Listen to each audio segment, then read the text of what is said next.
بسم الله الرحمن الرحيم الحمد لله والصلاة والسلام على رسول الله وعلى آله وأصحابه أجمعين أما بعد ناظرین کرام السلام علیکم ورحمۃ اللہ وبرکاتہ۔ تفہیم دین کی اس بزم کے ہمراہ ہم آپ کی خدمت میں حاضر ہیں۔ آج کی اس ملاقات میں ہمارے ساتھ تشریف فرما ہے محترم مہمان جناب شیخ سرور عالم صاحب، جو کہ معروف علمی شخصیت ہیں۔ تو آئیے ناظرین پروگرام میں ان کا استقبال کیا جائے۔ السلام علیکم شیخ۔ وعلیکم السلام ورحمۃ اللہ وبرکاتہ۔ ہماری محفل میں آپ تشریف لائے جو کہ یقیناً ہمارے لیے انتہائی باعث مسرت ہے، لہذا جزاکم اللہ خیرا۔ اللہ تعالیٰ تمام لوگوں کو توفیق دے کہ ہم جو بیان کرتے ہیں اس کو سنیں اور اس کے مطابق عمل کریں۔ شکریہ، جزاکم بارک اللہ فیک۔ ناظرین کرام، جہاں تک تعلق ہے آج کی اس ملاقات میں موضوع گفتگو کا، تو غالباً آپ کے ذہنوں میں ہوگی یہ بات کہ اس سے قبل گزشتہ ملاقات کے موقع پر انہی محترم مہمان کی معیت میں ہم نے گفتگو کی تھی ایک اہم ترین موضوع کے بارے میں، اور وہ یہ کہ دین اسلام میں انسان کو بار بار یہ تاکید و تلقین کی گئی ہے کہ انسان اس کائنات میں، اس زمین و آسمان میں چہار سو اللہ کی قدرت کے جو مناظر اور جو نشانیاں بکھری ہوئی ہیں، ان مناظر میں انسان غور و فکر کیا کرے، ان کا مشاہدہ کیا کرے اور پھر سبق اور عبرت حاصل کیا کرے۔ اس سلسلے میں گزشتہ نشست کے موقع پر انہی محترم مہمان سے ہم کافی استفادہ کر چکے ہیں، اور اسی گفتگو کو آگے بڑھانے کی غرض سے آئیے ناظرین کرام آج کی اس ملاقات میں ان سے مزید رہنمائی حاصل کی جائے۔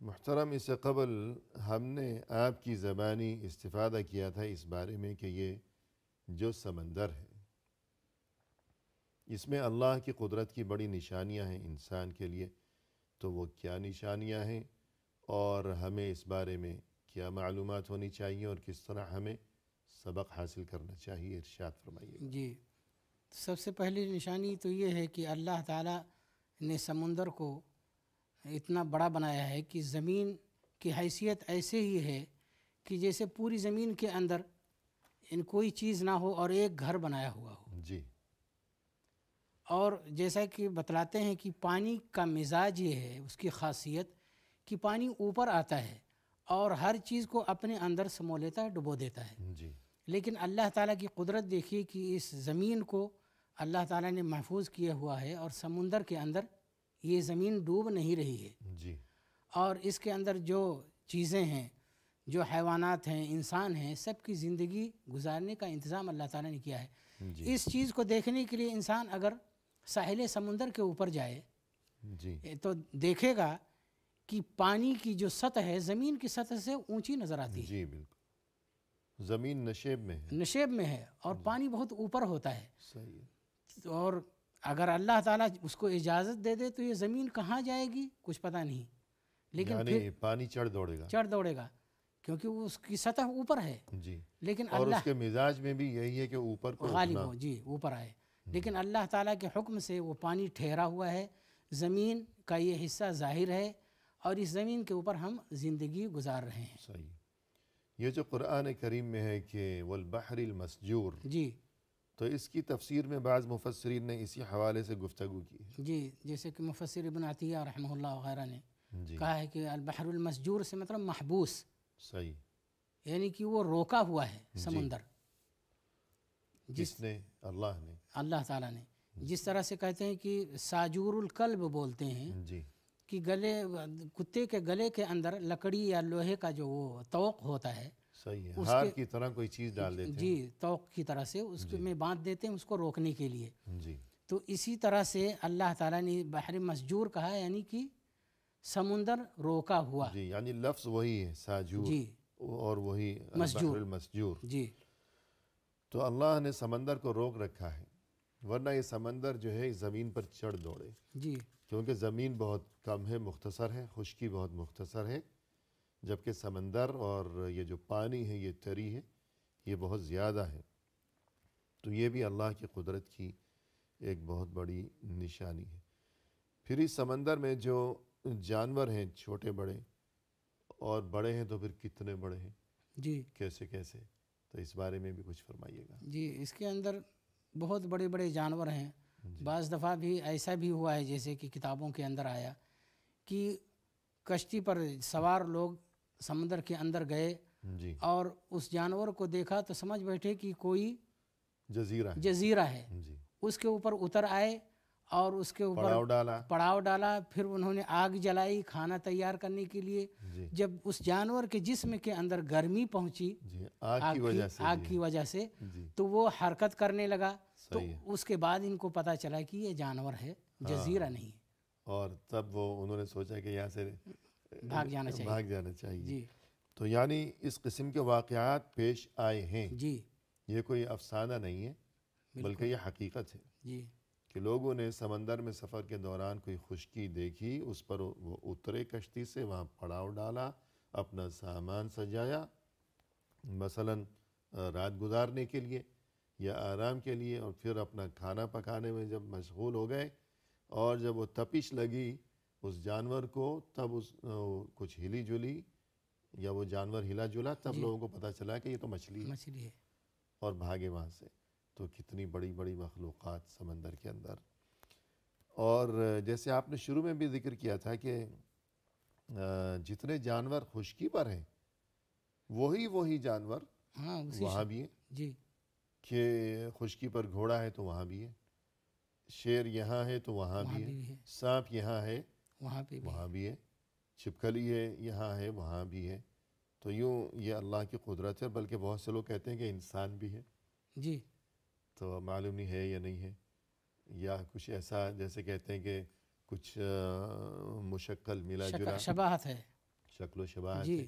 کوئی مچھلی ایسی ہوتی ہے کہ اس کا اوپر کا آدھا دھڑ جو ہے عورت کی طرح سے، عورت کی طرح سے، اور باقی نچلا آدھا دھڑ مچھلی کی جی شکل میں یہ ہے، کتابوں لوگوں میں نے دیکھا موجود ہے۔ جی تصویریں بھی موجود ہیں۔ جی تو ممکن ہے اللہ کی قدرت سے کچھ بھی بعید نہیں ہے۔ تو یہ تو بات ہو گئی مخلوقات جس کو جل پری کہتے ہیں۔ جل پری کہا جاتا جی ہے۔ تو حوریت البحر کہتے جی ہیں عربی جی میں، مرمیڈ کہتے ہیں انگریزی میں شاید۔ ہم۔ تو یہ چیز جو ہے بات ہو گئی وہاں کی مخلوقات کے بارے میں، اور مخلوقات کے سوا وہاں کیا کیا قیمتی جواہر نوادرات، جی اس نفیس بارے میں چیزیں کچھ فرمائیے جی، گا۔ اس کے اندر اللہ تعالیٰ نے موتی بنائے ہوئے ہیں، مرجان ہے جیسے قرآن مجید میں ذکر آیا ہے۔ اور اللہ تعالیٰ کی قدرت، عجیب قدرت دیکھیے کہ یہ مرجان یعنی کہ پتھر کے اوپر اگتا ہے درخت کی طرح سے، جی یعنی وہ پتھر سمندر کے اندر ہے، پانی کے اندر، اور اس کے اوپر یہ مرجان اگتا ہے جیسے کہ خشکی کے اندر درخت اگتا ہے، جی اور اس کے اندر اتنی خوبصورت چیزیں ہوتی ہیں۔ اسی کے اندر عنبر ہوتا ہے، اور یہ سیپیوں کے اندر موتیاں ہوتی ہیں۔ اور موتی کے بارے میں جیسے کہ جدید تحقیق کے بارے میں بتلایا کہ سیپی کا جب منہ کھلا ہوتا ہے جی تو اس کے اندر سمندری جو ذرات ہوتے ہیں ریت کے، کوئی ذرہ اس کے اندر چلا جاتا ہے، جی اس کے بعد وہ سیپی کے اندر سے کچھ لیسدار مادے نکلتے ہیں، جس طرح سے کہ انسان کی آنکھ کے اندر اگر کوئی ذرہ چلا جائے جی باہر سے تو انسان کی آنکھ سے کچھ رطوبت نکلتی ہے تاکہ وہ کچرا باہر ہو جائے۔ صحیح۔ اسی طرح وہ سیپی بھی کچھ مادہ جو ہے باہر نکالتی ہے، اور اس کے بعد وہ لیسدار مادہ اس کے ارد گرد جمع ہو جاتا ہے جی اس ریت کے ذرے کے نیچے۔ صحیح۔ پھر اس کے بعد وہ لیسدار مادہ جو دن گزرتا ہے سخت ہوتا جاتا ہے، اور بھی مادے نکلتے آتے ہیں، پھر اس کے اندر چمک پیدا ہو جاتی ہے اور یہ موتی ہو جاتا ہے۔ اللہ تعالیٰ کی قدرت دیکھیے کہ ایک بے حیثیت اور بے اوقات جی جو ریت کا ذرہ ہے اس کو پھر موتی اتنا قیمتی بنا دیتا ہے۔ جی سبحان اللہ۔ تو یہ اصلی موتی قیمتی ترین جو کہ دریاؤں اور سمندروں کی تہ سے نکالا جاتا ہے، بڑے غوطے اور بڑی محنت کی جاتی ہے، بڑی کوششیں کی جاتی ہیں، جی اور بڑے مہنگے داموں اسے فروخت کیا جاتا ہے، تو یہ اس کی اصل ہے۔ اور یہ اس طرح وہاں سمندر کی تہ میں اللہ کی قدرت کے یہ مناظر ہیں اور انسانوں کے لیے اس میں بڑا سبق پوشیدہ ہے۔ تو یہ بات ہو گئی کچھ سمندر کی مخلوقات، اور اس کے بعد سمندر کے اندر جو بے جان چیزیں ہیں، کچھ قیمتی چیزیں، موتی، جواہر وغیرہ۔ تو سمندر میں یہ جو بڑی بڑی کشتیاں کشتیاں وغیرہ، چلتی جی ہیں، یہ بھی اللہ کی قدرت کا کرشمہ ہے۔ جی اس بارے میں کیا فرمائیں جی گے؟ قرآن مجید میں اللہ تعالیٰ نے ارشاد فرمایا وَمِنْ آیَاتِهِ الْجَوَارِ فِي الْبَحْرِ كَالْأَعْلَامِ، جی اس کی بڑی نشانیوں میں سے یہ جو کشتیاں ہیں جو جہاز چلتے ہیں جی پہاڑوں کی طرح سے، اِن یشاء یسکن الرِّیح، اس کو کوئی اور چلانے والا نہیں ہے، مطلب یہ پہلے جو زمانے میں اس طرح انجن والے جو ہے جہاز نہیں چلتے تھے، صحیح، بادبانی کشتیاں ہوتی تھیں ہوا کے ذریعے سے، یعنی ہوا اس کو چلاتی تھی، جی اس کا قائد یہی ہوا ہوتی تھی، ڈرائیور جی یا کپتان۔ کپتان۔ تو اللہ تعالیٰ نے فرمایا کہ ان یشاء یسکن الرِّیح، اگر وہ اللہ تعالیٰ چاہے تو ہوا کو روک دے، صحیح، فَيَظْلَلْنَ رَوَاكِدْ، تو یہ جو کشتیاں ہیں یہ بھی ٹھہر جائیں، جی نہیں چلیں، علی ظہری یعنی سمندر کی پیٹھ پر، سمندر کے اوپر وہیں رک جائیں جہاں، سطح پر، جی جی ان فی ذلک لآیات لکل صبار شکور، اس کے اندر بڑی نشانیاں ہیں ہر صبر کرنے والے اور شکر کرنے والے کے لیے۔ دوسری جگہ اللہ تعالیٰ نے ارشاد فرمایا وَهُوَ الَّذِي سَخَّرَ الْبَحْرَ لِتَأْكُلُوا مِنْهَا لَحْمًا طَرِيًّا وَتَسْتَخْرِجُوا مِنْهُ حِلْيَةً تَلْبَسُونَهَا، وہی وہ ذات ہے جس نے سمندر کو تمہارے قابو میں کیا ہے، تمہارے تابع بنا دیا، لِتَأْكُلُوا مِنْهُ لَحْمًا طَرِيًّا، تاکہ تم اس سے تر و تازہ گوشت کھاؤ، یعنی مچھلی کی شکل میں۔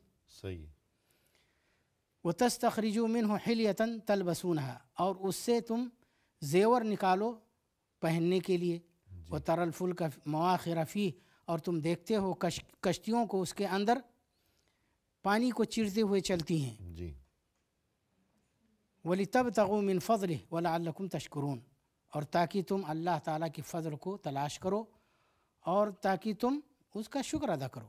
جی، فضل کو تلاش کرو یعنی رزق۔ جی تو کشتیاں سمندر میں چلتی ہیں تاکہ انسان نقل و حمل کا کام بھی لے سکے اور رزق بھی تلاش کر سکے، جی کہ یہ ماہی گیری وغیرہ جو ہے یہ کشتیوں کے ذریعے، اور دیگر بھی انواع و اقسام کی تجارت کی جاتی ہے کشتی کے ذریعے، سامان جی دنیا کے ایک حصے سے دوسرے حصے بلکہ میں پہنچایا بعض جاتا ہے۔ ایسی چیزیں اس زمانے کے اندر بھی ہیں، جبکہ ہوائی جہاز تیار ہو گئے، فضا میں چلنے والے جہاز، صحیح ہے، لیکن وہ ضرورت پوری نہیں ہو سکتی ہے ان جہازوں سے، صحیح، ہوائی جہازوں سے جی پوری نہیں ہو سکتی۔ نہیں ہو سکتی ہے، جو سمندری جہاز ہیں انہی سے ہو سکتی ہے۔ مثال کے طور پر آج کل یہ جو پیٹرول وغیرہ اور اس کے جو مشتقات لے جانے کا کام جو آتا ہے ہوائی جہاز سے نہیں کر سکتے، صحیح ہے، اس کا کام وہی جو پانی میں چلنے والے جہاز ہیں وہی کر سکتے ہیں۔ جی، اور اسی طرح یہ بڑے بڑے کنٹینر وغیرہ سامانوں سے بھرے ہوئے۔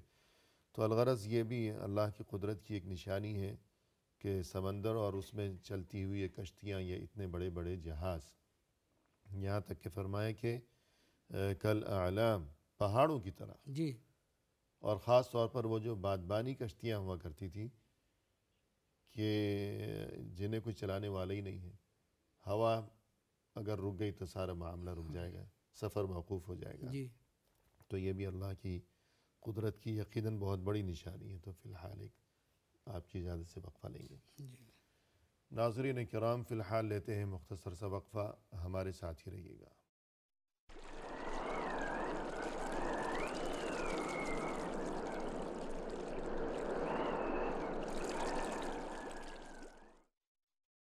محترم ناظرین، وقفے کے بعد ہم حاضر خدمت ہیں۔ آئیے سلسلہ گفتگو کو آگے بڑھایا جائے اپنے مہمان کی زبانی۔ شیخ، وقفے سے قبل گفتگو چل رہی تھی کہ کائنات میں چہار سو بکھرے ہوئے اللہ کی قدرت کے یہ مناظر، انسان کے لیے ضروری ہے یہ بات کہ وہ ان کا مشاہدہ و نظارہ کرے اور ان میں غور و فکر کیا کرے اور سبق اور عبرت حاصل کیا کرے۔ تو اسی سلسلے میں آپ نے گفتگو فرمائی سمندر کے بارے میں، دریاؤں کے بارے میں، اور اس سے پہلے بادلوں کے بارے میں وغیرہ وغیرہ۔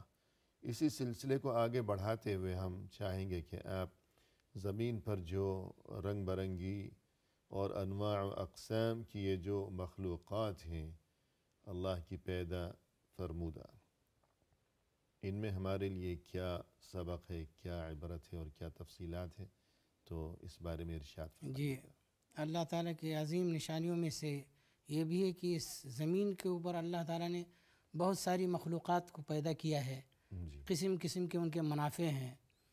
اللہ تعالیٰ نے انہی میں سے بہت سارے جانوروں کو ہمارے لیے حلال کیا ہے جی کہ ہم ان کا گوشت کھائیں، ان کی سواری کریں اور ان سے کام لیں، اپنے معاش میں اپنی زندگی گزارنے کے لیے ان کے ذریعے سے اپنا انتظام کریں۔ جی اور یعنی جانوروں کی انواع اقسام اس طرح سے بھی ہے کہ ان میں سے بعض جانور 4 پیروں پر چلتے ہیں، بعض جانور 2 پیروں سے چلتے ہیں، بعض جانور ایسے ہیں جو اپنے پیٹ سے گھسٹتے ہوئے چلتے ہیں، رینگتے ہیں، جس طرح قرآن مجید میں اس کا ذکر آیا ہے۔ جی فَمِنْهُمْ مَنْ يَمْشِي عَلَى بَطْنِهِ، ومنهم من يمشي على رجلين ومنهم من يمشي على 4 يخلق الله ما يشاء، کہ اس کے علاوہ بھی اللہ جو جو چاہے چاہے۔ جی، تو یہ اللہ کی قدرت کی بہت بڑی نشانی ہے۔ اور کوئی جانور جو ہے وہ اپنا دفاع جب کرتا ہے، اپنی حفاظت کرتا ہے کسی دشمن سے، تو کوئی کیا طریقہ اپناتا ہے، کوئی کیا طریقہ اپناتا کہ کوئی اپنی چونچ سے جو ہے دفاع کرتا ہے، کوئی اپنے پنجوں سے کرتا ہے، ہے۔ جی کسی کو اللہ تعالیٰ نے سینگ دیا ہوا ہے اس سے اپنا دفاع کرتا ہے، صحیح ہے۔ کسی کو اللہ تعالیٰ نے زہر دیا ہوا ہے، زہر کے ذریعے سے وہ اپنا دفاع کرتا ہے، جی کوئی دانتوں کے ذریعے، کوئی دانتوں کے ذریعے سے۔ جی، تو اسی طرح کوئی کسی جانور کو اللہ تعالیٰ نے اتنا بھاری بنایا ہے کہ وہ اپنے جسم سے ہی، اس کو اور کچھ کسی چیز کی ضرورت نہیں ہے، اپنے جسم کے ذریعے سے وہ اپنا دھکا دفاع مارتا ہے۔ جی کوئی دشمن قریب آئے تو اسے دھکیل دیتا ہے، جی، مثلا ہاتھی وغیرہ ہے۔ جی، اپنی قوت کے ذریعے سے۔ جی ہاں تو یہ عجیب اللہ کی قدرت کی نشانیاں، کسی کو دانت دیے مشکل وقت میں اور دشمن کا مقابلہ کرنے کے لیے، کوئی اپنے پنجے استعمال کرتا ہے، اور عجیب کوئی چیز، سینگ مارتا ہے۔ عجیب بات یہ ہے کہ بعض جانور ایسے ہیں، بعض پرندے کہ اللہ تعالیٰ نے ان کے لیے ہتھیار یہ رکھا ہوا ہے کہ وہ بیٹ نکالتے ہیں، صحیح ہے۔ اپنے پیخانے کے ذریعے سے وہ اپنا دفاع کرتے ہیں۔ یعنی اگر انہیں جب یہ اندیشہ ہو کہ کوئی ہمیں پکڑنے آ رہا ہے، جی، تو ان کی طبیعت کیا ہے؟ ان کی طبیعت اور عادت یہ ہے کہ وہ اس پر بیٹ کر دیں۔ بیٹ کر دیتی ہیں۔ جی اور اس کو دیکھا گیا ہے کہ سانپ آیا اس کو پکڑنے کے لیے اور وہ بیٹ کر دیا اس کے منہ پر، وہ تل ملا رہا ہے، مر رہا ہے۔ جی، اور وہ بیٹ جو ہے اس میں زہریلا مادہ بھی زہریلا مادہ ہوتا ہے۔ جی، سبحان اللہ۔ تو یہ جو معاملات ہیں کہ اللہ کی مخلوقات، تو ان میں غور کرنا چاہیے اور بار بار غور کرنا چاہیے، اور اگرچہ اس سلسلے میں تکرار ہو کہ لوٹ لوٹ کر اور بار بار، لیکن اس میں کوئی حرج نہیں ہے، اس لیے کہ خود قرآن کریم میں یہی حکم دیا گیا ہے کہ انسان اللہ کی قدرت کے بارے میں اور اللہ کی آیتوں کے بارے میں بار بار غور و فکر کیا کرے۔ تو ہم چاہیں گے کہ چند آیات اس حوالے سے آپ جو ہیں وہ بیان فرمائیں۔ جی، اللہ تعالیٰ نے ارشاد فرمایا قُلِ انظُرُوا ماذا فی السماوات والارض، جی کہہ دو کہ دیکھو آسمان اور زمین کے اندر جو چیزیں ہیں، جی غور و فکر کرو ان کے اندر۔ اسی طرح اللہ تعالیٰ کا ارشاد ہے ان فی خلق السماوات والارض واختلاف اللیل والنہار والفلک التي تجری فی البحر بما ينفع الناس وما انزل اللہ من السماء من ماء فاحیا به الارض بعد موتها وبث فيها من كل دابة جی والتصریف الرياح والسحاب المسخر بین السماء والارض لآیات لقوم یعقلون۔ جی اس آیت کے اندر اللہ تعالیٰ نے ارشاد فرمایا کہ آسمانوں اور زمین کی پیدائش میں اور رات اور دن کے آنے جانے میں، اور یہ جو کشتیاں سمندر کے اندر چل رہی ہیں، جی لوگوں کی منفعتیں اور فوائد اس کے اندر ہیں۔ جی اسی طرح سے اللہ تعالیٰ نے آگے ارشاد فرمایا وما انزل اللہ من السماء من ماء، جی کہ اللہ تعالیٰ نے جو بارش نازل کی، جو پانی برسایا ہے آسمان سے۔ یہاں ایک یہ بھی بعض لوگوں کے ذہنوں میں یہ اشکال ہو سکتا ہے کہ قرآن میں جا بجا یہ تذکرہ کیا گیا کہ آسمان سے پانی برسایا، تو پانی تو یہ بادل تو آسمانوں میں نہیں ہے، جی، تو اس اشکال کا کیا جواب دیا جائے گا؟ اشکال کا جواب یہ کہ اوپر ہی سے یہ جی، پانی، یعنی مجازی معنی ہے مجازی معنی ہے۔ جی، کہ جو کچھ بھی اوپر ہے گویا کہ بظاہر وہ آسمان کی طرف سے وہ جی چیز آ رہی ہے۔ بالکل۔ تو کوئی یہ اعتراض نہ کرے کہ قرآن میں یہ کیوں کہا ہے کہ آسمان سے پانی برسائے، بادل تو بہت نیچے ہیں۔ جی بعض اوقات آج کل تو بہت سی عمارتیں بھی جو ہیں وہ بادلوں کو چھوتی ہیں، چھوتی ہیں۔ ہوائی جہاز بھی اوپر چلا جاتا ہے بادلوں کو چیرتا جی ہوا۔ تو آسمان سے پانی برسائے مطلب یہ ہے کہ بلندی سے، کہ بظاہر وہ ادھر ہی سے ہے۔ جی تو تو اللہ جی وما انزل اللہ من السماء من ماء فاحیا به الارض بعد موتها وبث فيها من كل کل دابة دابہ وتصریف الریاح والسحاب المسخر بین السماء والارض۔ تو یہ تمام چیزیں آخر میں فرمائے کہ لآیات، جی کہ اس میں اللہ کی قدرت کی نشانیاں ہیں۔ بڑی نشانیاں ہیں سمجھنے والوں کے لیے۔ اور مثلا فرمایا کہ افلا ينظرون الى الابل کیف خلقت، اس بارے میں ارشاد فرمائیے۔ جی اللہ تعالیٰ نے ارشاد فرمایا اور مخاطب کیا ہے انسان کو کہ دیکھو اونٹوں کی طرف، جی یہ جو اونٹ دیکھ رہے ہو یہ معمولی چیز نہیں ہے، صحیح، اس کے اندر اللہ تعالیٰ کی بہت ساری عجائبات ہیں۔ جی افلا ينظرون الى الابل کیف خلقت، کیا یہ لوگ نہیں دیکھتے ہیں اونٹوں کی طرف کہ کس طرح سے یہ اونٹ پیدا کیے گئے ہیں۔ اور بالخصوص وہ لوگ جو کہ براہ راست مخاطب تھے جی نزول قرآن کے وقت، جی جی کہ اونٹوں کی تربیت ان کے ہاں بہت زیادہ تھی، کہ اونٹ وہ لوگ پالا کرتے تھے۔ جی تو چونکہ ان کے وہ نزدیک ترین ایک چیز ہے کہ ہر وقت اسے دیکھ رہے ہیں، تو انہیں بطور خاص یہ دعوت دی گئی کہ وہ اس میں اللہ کی قدرت کی نشانیاں دیکھیں۔ اور اس کے بعد وإلى السماء كيف رفعت، اور آسمان کی طرف کہ کس طرح سے بلند کیا گیا اس کو۔ جی وإلى الجبال كيف نصبت، اور پہاڑ کی طرف کہ کس طرح سے اس کو گاڑ دیا گیا۔ جی وإلى الأرض كيف سطحت، اور زمین کی طرف کہ کس طرح اس کو بچھا دیا۔ جی کہ برابر ہے، ہموار ہے۔ جی یعنی زندگی گزارنے کے لیے بالکل درست ہے۔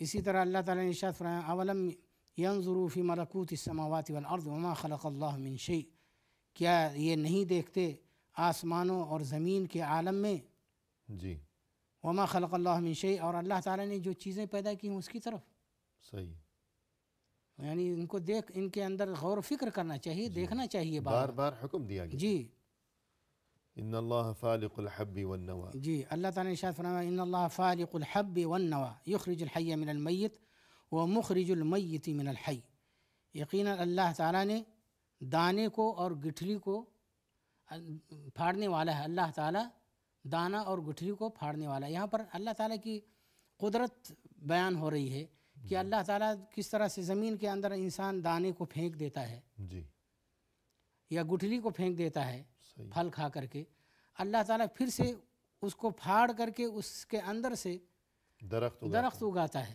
کوئی دانہ ہے، کوئی بیج ہے، جی چھوٹا سا بیج ہے یا گٹھلی ہے، کھجور کھائی اور زمین میں ڈال دی، جی تو کس طرح سے وہ پھٹتی ہے، اس میں شگاف پیدا ہوتا ہے جی اور اس میں سے پودا یا درخت اگتا ہے۔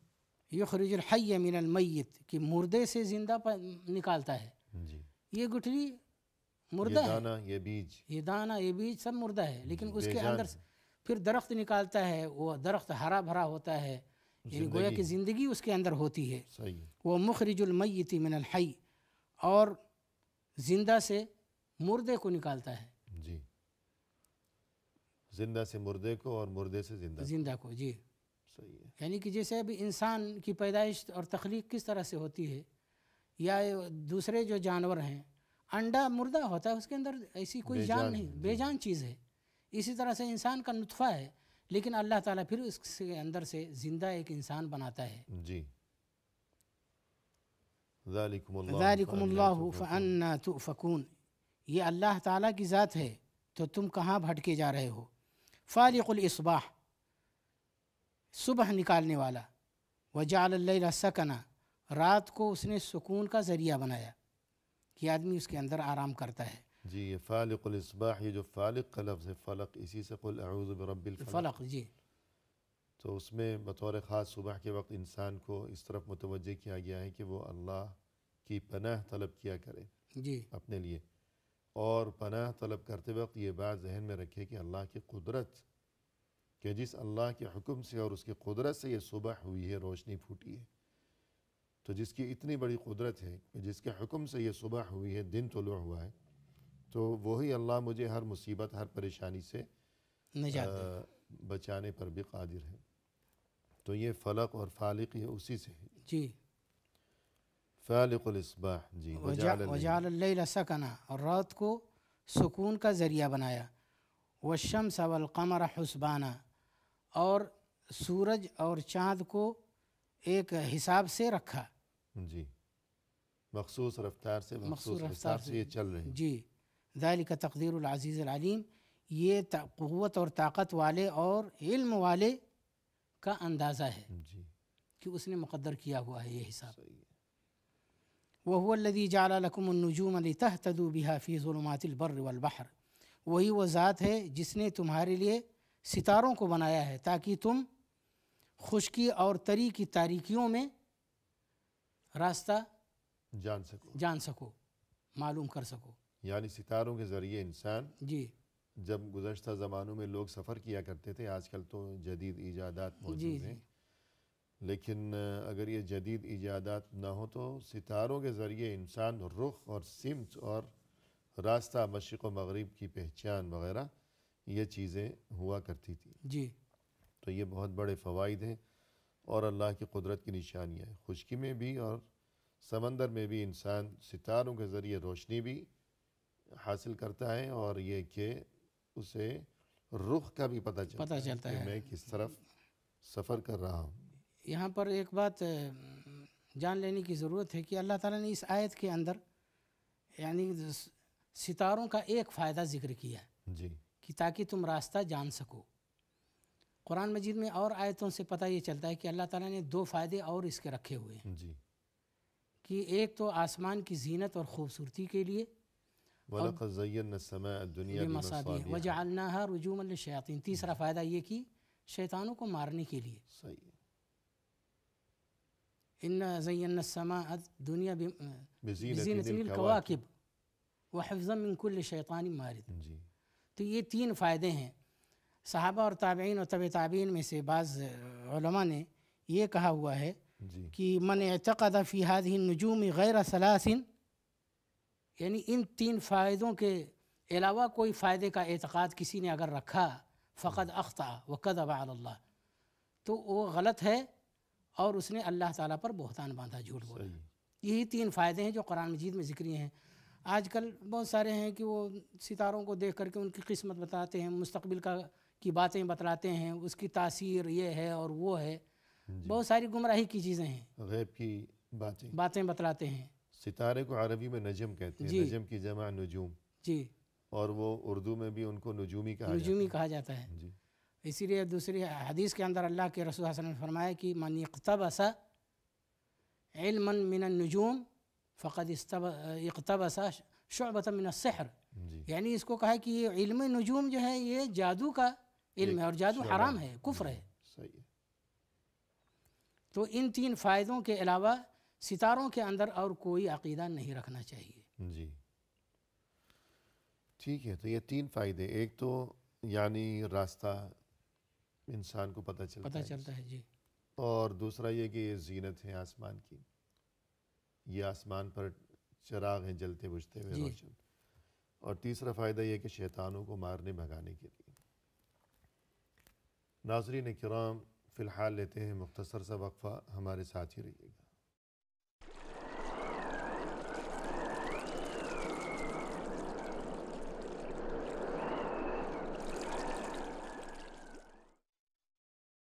ناظرین کرام، وقفے کے بعد ہم حاضر خدمت ہیں۔ آئیے سلسلہ کلام کو اب پائے تکمیل تک پہنچایا جائے اپنے مہمان کی زبانی۔ شیخ، وقفے سے قبل جو آیت آپ تلاوت فرما رہے تھے اور اس کی روشنی میں آپ تذکرہ فرما رہے تھے کہ اللہ کی قدرت کی نشانیاں، تو ہم چاہیں گے کہ اس آیت کو آپ مکمل فرمائیں۔ جی، آگے اللہ تعالیٰ نے فرمایا وَهُوَ الَّذِي أَنشَأَكُم مِّن نَفْسٍ وَاحِدَةٍ، وہی وہ ذات ہے جس نے تم کو پیدا کیا ایک جان سے، یعنی آدم علیہ السلام سے۔ صحیح، فمستقر و مستودع، جی، مستقر کا مطلب ہے شکم مادر، صحیح، اور مستودع سے مراد ہے صلب پدر۔ جی، مستقر کا مطلب ہے کہ جہاں پر زیادہ دیر تک رکا جائے، جی، اور مستودع جو ہے جہاں پر مطلب مختصر وقت ہے. ہاں تو چونکہ صلب پدر سے آدمی جب نطفہ نکلتا ہے جی تو وہ اس کا وقفہ کم ہوتا ہے اور شکم مادر میں ٹھہرتا ہے 9 مہینے تک. جی تو اس لیے اس کو مستودع کہا گیا, اس کو ایک کو مستقر ایک کہا کو گیا. جی مستودع. جی تو یعنی اللہ نے انسان کو پیدا کیا ایک ہی جان یعنی آدم علیہ السلام, جی اور اس کے بعد یہ سلسلہ جاری ہے کہ انسان کبھی مستقر میں ہوتا ہے کبھی مستودع میں, کہ کسی جگہ اس کا استقرار وقتی ہے کم ہے, کسی جگہ زیادہ ہے. جی اب مستقر سے کیا مراد ہے, مستودع سے کیا مراد ہے؟ بعض نے ایک بات کہی, بعض نے اس کے بالکل برعکس کہی. جی الغرض دونوں میں سے ایک کا مطلب یہ ہے کہ انسان ایک زمانہ وہ بھی تھا کہ یہ چلتا پھرتا جیتا جاگتا اور یہ بولتا ہوا انسان, کبھی بولتا ہے کبھی ہنستا ہے کبھی روتا ہے, تو اپنی حقیقت کو اپنی اصلیت کو یاد کرے کہ وہ اپنے باپ کی پشت میں تھا, جی بس یہ اس کی حیثیت تھی. اس کے بعد ایک زمانہ وہ تھا جب وہ اپنی ماں کے وجود کا حصہ تھا, تو یہ اس کی حقیقت ہے. جی اللہ نے اسے کس طرح پیدا کیا, یہ اللہ کی قدرت کی بہت بڑی نشانی ہے. تو انسان کو اللہ کی اس قدرت کو یاد رکھنا چاہیے ہمیشہ. تو اسی طرح جو ہے یہی معاملہ جو زمین میں اگتے ہوئے پھل اور پھول سبزیاں, ان سب میں بھی یہی معاملات ہیں کہ کہاں سے روانگی ہوئی اس پانی کی اور کہاں کہاں پہنچا, اور اس کے نتیجے میں کیا کیا چیزیں. انظروا الی ثمرہ اذا اثمر وینعی, اس بارے میں آپ کچھ ارشاد فرمائیے. جی اللہ تعالیٰ نے آگے فرمایا وَهُوَ الَّذِي أَنزَلَ مِنَ السَّمَاءِ مَاءً. دیکھیں اللہ تعالیٰ کا اسلوب قرآن مجید کے اندر کہ پہلے انسان کا ذکر کرتا ہے کہ اس کی پیدائش کس طرح سے ہوئی, جی پھر اس کے بعد دنیا کی جو چیزیں ہیں اس کا ذکر فرماتا ہے, صحیح, تاکہ سمجھ میں آئے کہ جس طرح سے اللہ تعالیٰ یہ کرتا ہے اسی طرح سے تم کو بھی دوبارہ زندہ کرے گا. جی فرمایا آخر میں وَهُوَ الَّذِي أَنزَلَ مِنَ السَّمَاءِ مَاءً, وہی وہ ذات ہے جس نے آسمان سے پانی اتارا. جی فَأَخْرَجْنَا بِهِ نَبَاتَ كُلِّ شَيْءٍ, ہم نے نکالا اسی پانی کے ذریعے سے ہر قسم کے نباتات. جی فَأَخْرَجْنَا مِنْهُ خَضِرًا نُخْرِجُ مِنْهُ حَبًّا مُتَرَاكِبًا, کہ ہم نے پھر اس کو سبز نکالا, صحیح, اس کی شاخیں سبز نکلی. نُخْرِجُ مِنْهُ حَبًّا مُتَرَاكِبًا, پھر ہم اس سے تہ بتہ دانے نکالتے ہیں. جی وَمِنَ النَّخْلِ مِنْ طَلْعِهَا قِنْوَانٌ دَانِيَةٌ, اور کھجور کے درخت سے ہم نے خوشے اور گچھے نکالے لٹکتے ہوئے. جی وَجَنَّاتٍ مِنْ أَعْنَابٍ, اور باغیچے بنائے انگور کے, زیتون کے اور انار کے. مشتبہاً وغیرہ متشابہ, تو بعض پھل جو ہے وہ ایک دوسرے سے ملتے جلتے ہیں اور بعض ملتے جلتے نہیں ہیں. انظروا الی ثمرہ اذا اثمر وینعہ, دیکھو اس کے پھل کو جب وہ پھل نکلتا ہے, جی جب پھلتا ہے. وینعہ, اور جب پکتا ہے اس کو دیکھو. یعنی کہ یہ حالات تم دیکھو اور غور و فکر کرو اللہ تعالیٰ کی قدرت. کہ پھل پہلے ایک حالت میں تھا, جی پھر دوسری حالت میں آ گیا, کہ جس طرح انسان کے بارے میں پہلے تذکرہ کیا کہ پہلے مستقر میں تھا صلب پدر میں, پھر مستودع میں آ گیا شکم مادر میں, جی اور اس کے مختلف جو مراحل تھے. تو یہی معاملات جو ہیں یہ پھلوں کے ساتھ بھی ہیں. تو ان تمام چیزوں کے بارے میں غور و فکر کا باقاعدہ قرآن کریم میں حکم دیا گیا ہے. اسی لیے بعض جو اہل علم تھے گزشتہ اسلاف, جی اس بارے میں وہ کیا فرمایا کرتے تھے؟ وہ کہتے تھے کہ حق علی الناس ان یخرجوا وقت ادراک الثمار صحیح, وینعها فینظروا الیہا. جی کہا کرتے تھے کہ لوگوں کے اوپر واجب ہے, مناسب ہے یہ جی کہ جب پھل نکلتا ہے اور پکتا ہے تو نکلیں اس کو دیکھیں.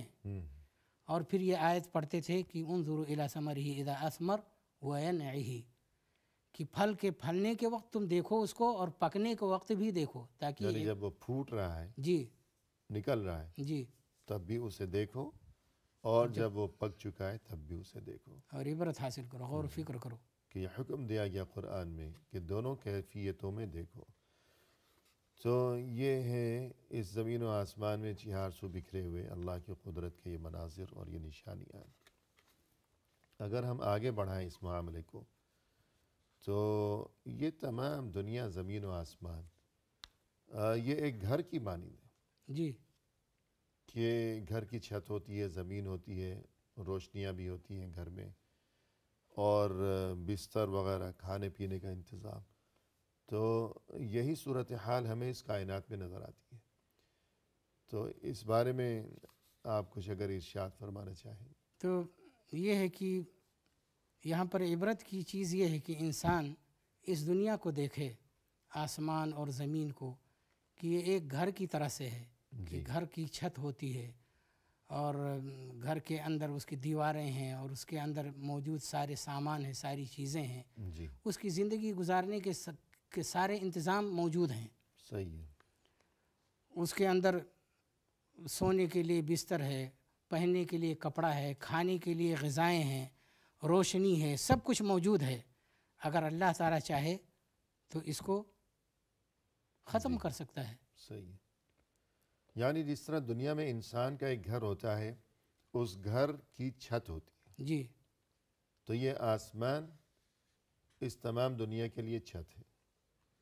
اس گھر میں ایک فرش ہوا کرتا ہے، تو یہ زمین اس گھر کے لیے، تمام دنیا کے لیے ایک فرش ہے۔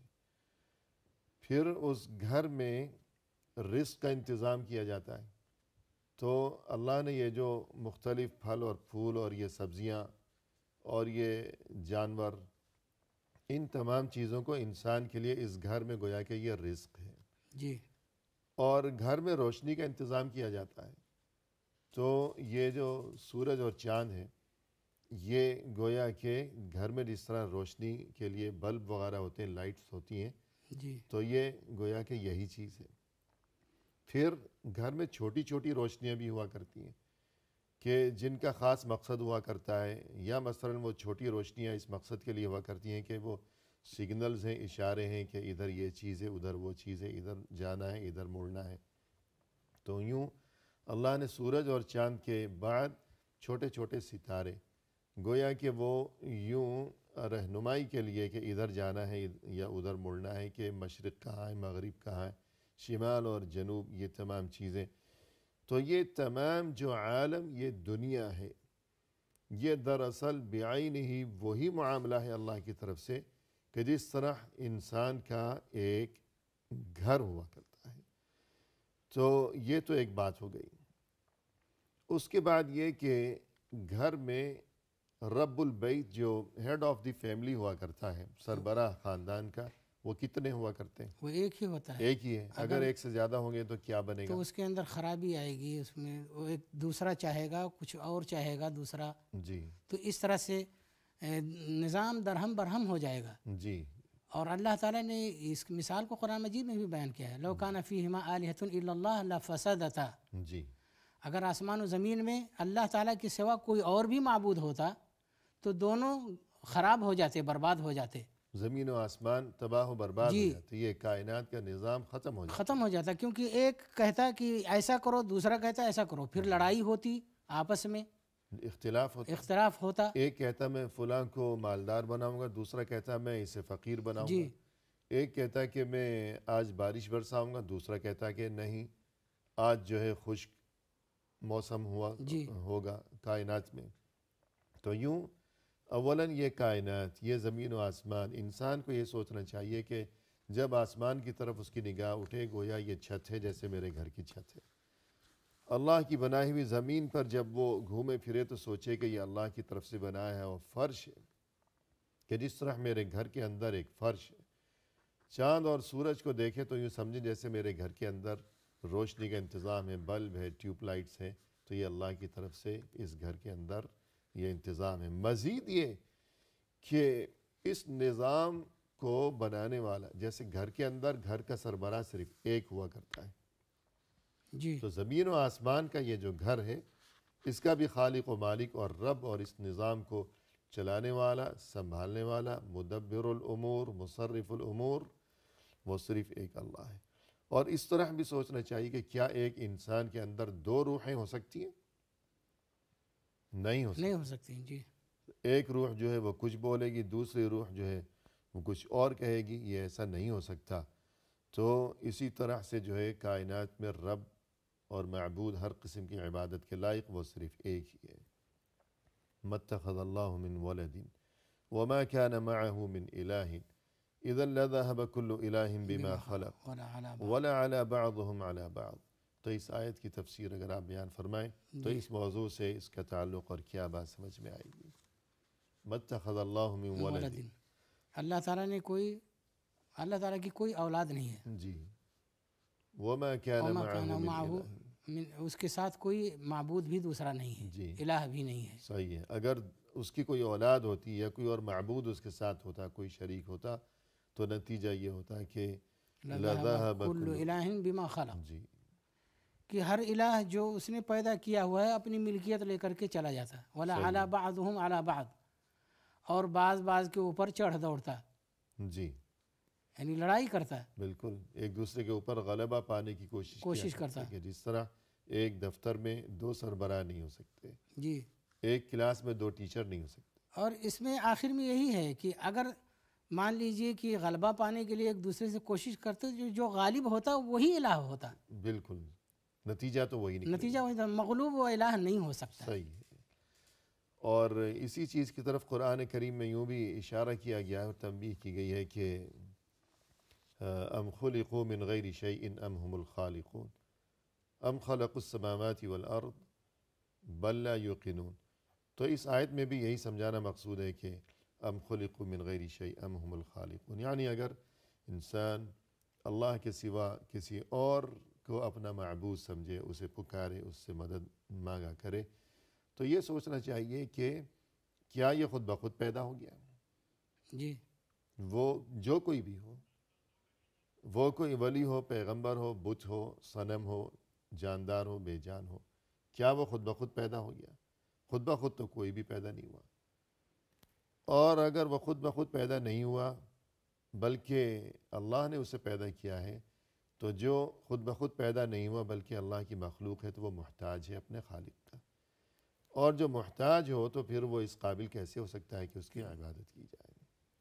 الغرض یہ اللہ کی قدرت کی نشانیاں اور ہمیں قدم قدم پر بار بار دعوت غور و فکر دی گئی ہے. اس سلسلے میں آپ نے جو رہنمائی فرمائی اس پر ہم تہ دل سے آپ کے شکر گزار ہیں اس اختتامی موقع پر، اور ہم آپ کے لیے دعا گو ہیں کہ اللہ تعالیٰ آپ کے علم میں، آپ کے عمل میں، آپ کی عمر میں مزید خیر و برکت عطا فرمائے. آمین آمین.